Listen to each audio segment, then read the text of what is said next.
Bienvenidos a Economía en Breve del 8 de enero del 2023, en el que empezamos con mucho brío, un año que luce muy complicado. Este próximo miércoles 18 de enero, por cierto, tendremos nuestro webinar trimestral de Perspectivas 2023, en el que además de comentar los principales factores que serán determinantes para la economía y los mercados en el año, compartiremos algunas recomendaciones que pueden ser de utilidad para los que toman decisiones financieras o de negocios en sus empresas. Para los suscriptores de Economía en Breve hay descuentos especiales y los que tienen vigente la suscripción generosa de 6 meses, la asistencia es sin costo.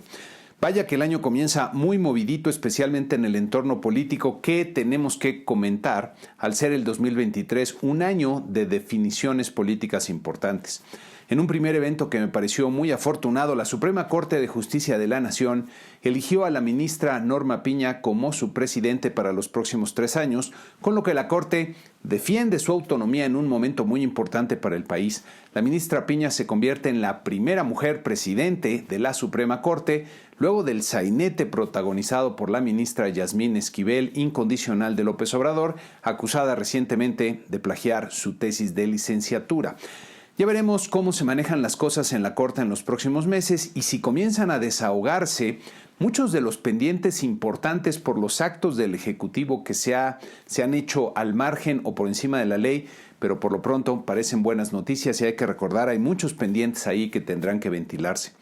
En otro evento que sacudió al entorno político y de seguridad en el país, las Fuerzas Armadas detuvieron por segunda ocasión al hijo del Chapo Guzmán, solo que ahora sí lograron extraerlo de la ciudad de Culiacán, no sin antes desatar un zafarrancho de grandes proporciones en la ciudad, con un saldo de 29 muertos y varios lesionados.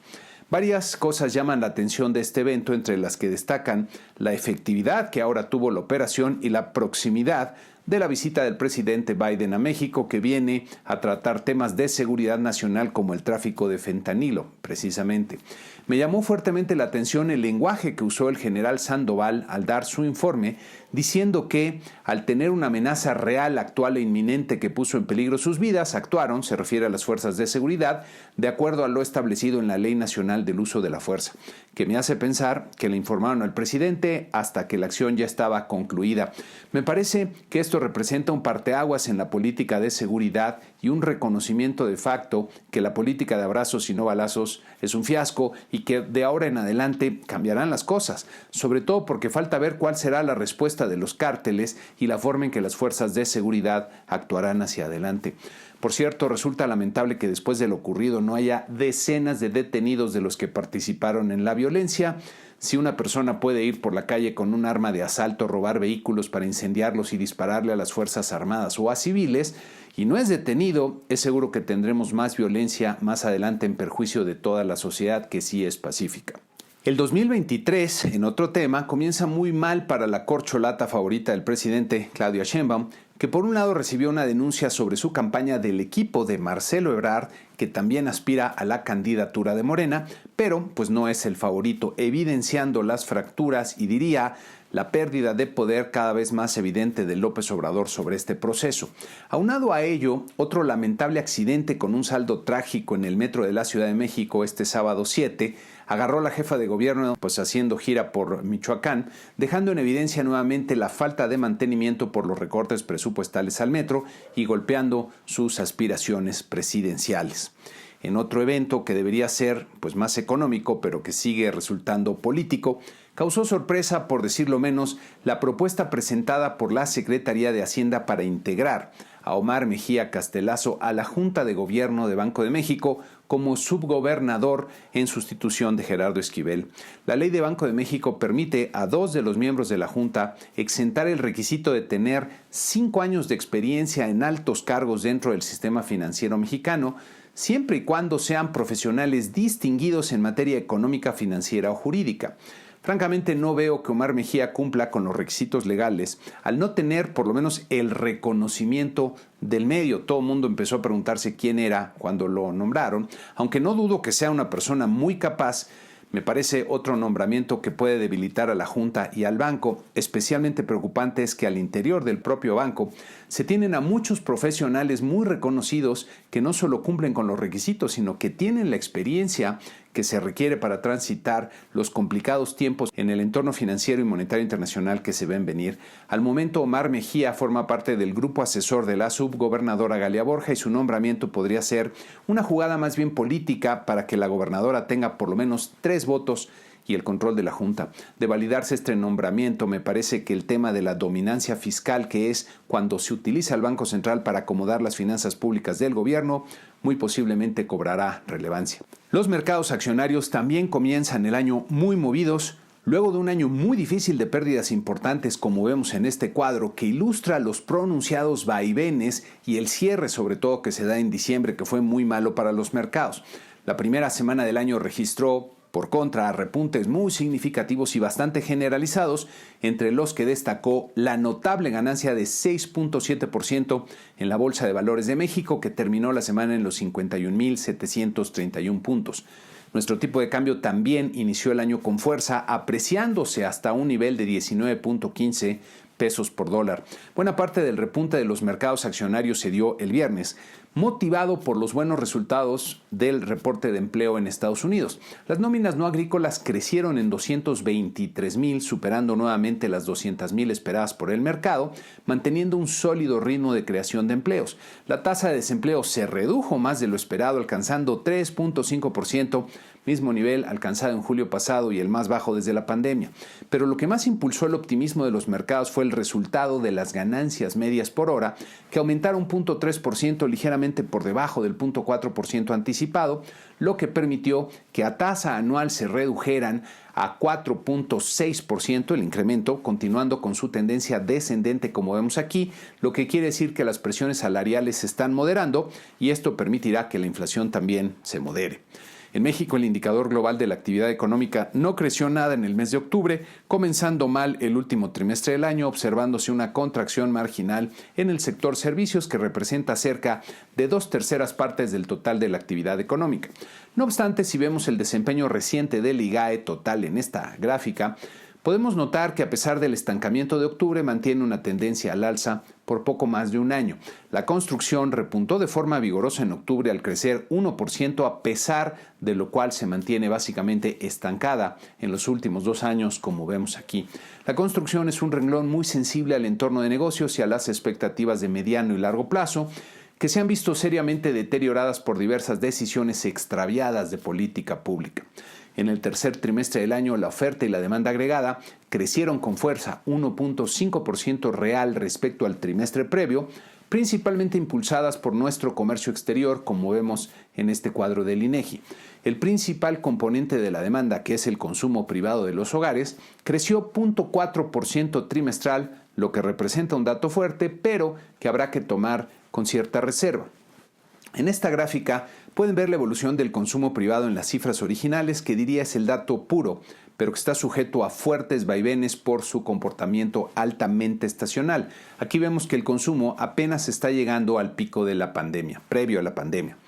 Si se realiza un proceso de desestacionalización de las cifras que consiste en una serie de estimaciones estadísticas para eliminar los picos, entonces nos queda una línea mucho más suave, como vemos aquí, en la que ya se han superado claramente los niveles prepandemia. Decía que hay que tomar esta interpretación de los resultados con cautela, porque no está claro todavía si la recuperación del consumo es sólida o si cambió de forma importante su estacionalidad como consecuencia de la pandemia, pero por lo pronto los resultados son buenos, aunque comienza a verse una desaceleración en los últimos trimestres. Si vemos la inversión, que es el segundo elemento más importante del mercado interno, y aquí está representada en la línea azul, notamos que se encuentra muy por debajo de los niveles previos a la pandemia y a años anteriores, además de que apenas creció 0.1% en el primer trimestre. La inversión es el talón de Aquiles de la economía, ya que se encuentra fuertemente afectada por la falta de confianza que han generado muchas medidas de política pública en esta administración que habría que reflexionar y de hecho cambiar y darle una vuelta en U. Por otro lado, la balanza comercial presentó un minúsculo déficit de $96 millones en noviembre, acumulando en el año un déficit por 27.4 miles de millones de dólares, que es más del doble del observado hace un año, como vemos en este cuadro resumen. El comercio total, que es la suma de exportaciones e importaciones, superó el $1 millón en el acumulado de lo que va del año, pero como vemos en esta gráfica, se redujo por tercer mes consecutivo, lo que sugiere que la actividad económica tanto de México como de Estados Unidos se está desacelerando. Tanto las exportaciones como las importaciones petroleras continuaron descendiendo en noviembre, como podemos ver aquí en esta gráfica, principalmente debido a la moderación en los precios internacionales del petróleo.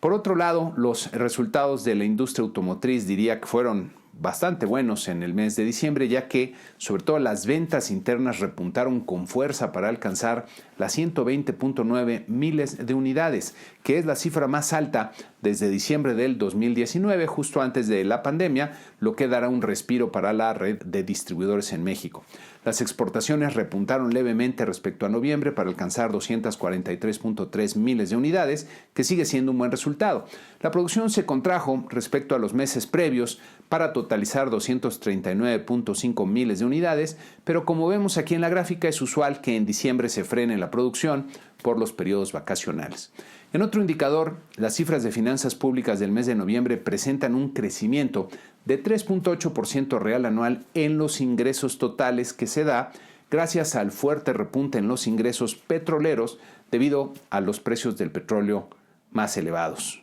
respecto a hace un año. Por el lado del gasto, el incremento es casi del doble, en 6.8% real anual, con aumentos fuertes en otros gastos de operación y en subsidios. Como resultado, se tienen déficits abultados en el balance público y en el balance primario durante noviembre, aunque en el acumulado enero-noviembre todavía se tiene un superávit primario que seguramente desaparecerá en diciembre, que es cuando se realiza de golpe buena parte del gasto presupuestado. Regresando a los ingresos, este año puede verse que el impuesto especial a gasolinas y diésel fue negativo por la decisión de subsidiar los combustibles para estabilizar su precio, lo que ha costado 295 mil millones de pesos hasta el momento. La deuda pública bruta total, que incluye la deuda interna y la externa, se ha incrementado en 77 mil millones de dólares respecto a diciembre del 2021. En un último tema muy relevante en Estados Unidos, fue el de la nominación del republicano Kevin McCarthy como el vocero de la Cámara de Representantes en un proceso muy complicado que requirió de 15 votaciones y de que construyera una serie de acuerdos con el grupo ultraconservador del Partido Republicano para llegar a este puesto, pero como lo deja ver aquí la nota de Bloomberg, pone en el horizonte la posibilidad de un enfrentamiento sobre el aumento en el techo de endeudamiento del gobierno estadounidense que requerirá para el mes de junio y evitar con ello un incumplimiento. Vuelve a aparecer este tema en el horizonte. Para la semana que inicia tendremos en México las cifras de inflación de diciembre el lunes. Luego el martes, datos de inversión fija y de consumo privado del mercado interior del mes de octubre. Y para el miércoles, los resultados de la producción industrial de noviembre, que nos dejará ver cómo está cerrando el año. En Estados Unidos, el indicador más relevante será la inflación al consumidor del mes de diciembre, que si confirma un buen resultado como el que se espera de 0% mensual, alimentaría, creo yo, el optimismo de los mercados financieros, aunque los mercados estarán también atentos a la participación del presidente de la Reserva Federal, Jerome Powell, el martes. Para la sección Da Vinci de este primer programa del año, les tengo una reflexión a partir de una frase de Dale Carnegie que decía: la única forma de lograr que una persona haga algo es que quiera hacerlo, a lo que añadiría que eso puede lograrse de dos formas básicas, por las buenas o por las malas. Por un lado, se puede forzar la voluntad de la otra persona, que es lo que haría un rufián para obtener la cartera de otra persona a punta de pistola, o lo que hace el gobierno también cuando establece penas para los individuos que no pagan impuestos, aunque esto es, digamos que un mal necesario. Se puede recurrir a engaños para que otras personas hagan algo en contra de sus intereses, que es lo que ocurre también cuando hay fraudes o con las promesas de los políticos populistas. Lo más civilizado sería convencer a otras personas para actuar de cierta manera, ya sea explicando por qué está en su mejor interés hacerlo de esta forma, o con lo que representa la verdadera clave de la civilización y del progreso, dándoles algo valioso para que ellas obtengan a cambio de su cooperación. Con eso llego a otra frase de gran trascendencia del notable economista Milton Friedman, que decía que la única forma que hemos encontrado los seres humanos para tener a tanta gente cooperando de forma voluntaria es a través del libre mercado. La gran mayoría de los seres humanos estamos predispuestos por naturaleza a intercambiar con otros para obtener lo que necesitamos, y eso constituye la forma más civilizada de cooperación que podemos encontrar. Para generar prosperidad en México debemos de encontrar la forma de construir una economía de mercado que funcione bien, basada en la libertad, para lo que se requieren instituciones políticas incluyentes y estables. Y eso lamentablemente no es lo que estamos haciendo en el país. Para generar prosperidad para la gran mayoría de las personas en México se requiere hacer un cambio de rumbo sustancial. Si no es ahora, pues que sea en el 2024. Y con eso concluimos este programa número 296. A todos mis suscriptores les reitero mi agradecimiento. Aquí les dejo mis datos de contacto y redes sociales, invitándolos desde luego a visitar nuestra página de internet en economiaenbreve.com, en la que podrán suscribirse al programa semanal para estar bien informados sobre el acontecer económico, que hoy es más importante que nunca. Muchas gracias y que tengan un gran año y una excelente semana.